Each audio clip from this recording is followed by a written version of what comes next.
today we're going to be doing night white trays. So here are a couple of samples that we're going to be using. So now, if you have a model that isn't particularly perfect, maybe for doing mouth guard, but it's probably perfect to do a night white tray, right? Because all you really need are the teeth and a little bit of the gums. Okay, so we'll have a look at your models to see if they're okay or not. So as you can see, there are blue on all the surfaces, facial surfaces of the teeth, and that is called blockout resin, and it comes in a syringe like this.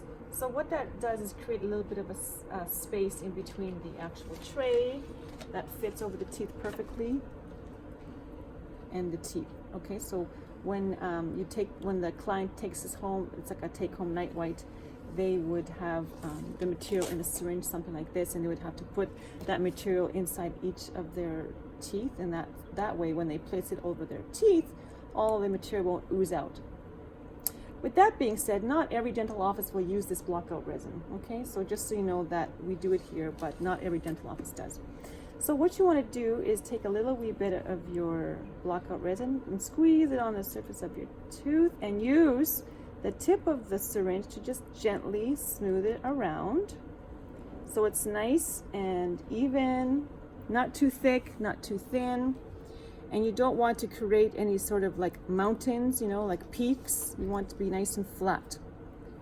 And once you've done a couple, you can take your curing light and cure it for 10 seconds.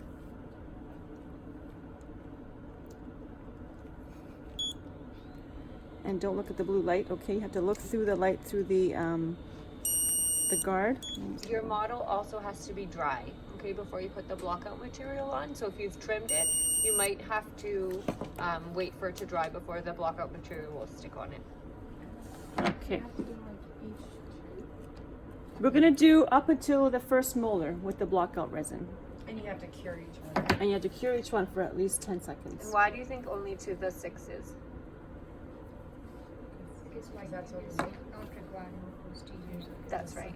So it's only the teeth that you're going to see in the mouth, okay?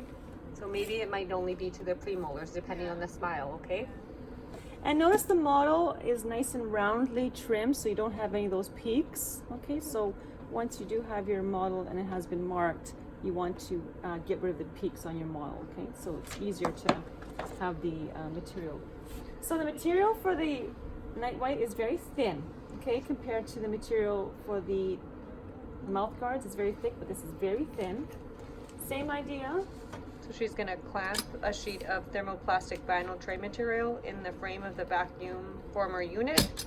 She's going to raise the frame until it's just below the heating element, and then she's going to turn on the heat element. I'm going to place the model with the teeth facing you in the center of that platform. And then you will get your wet paper towel ready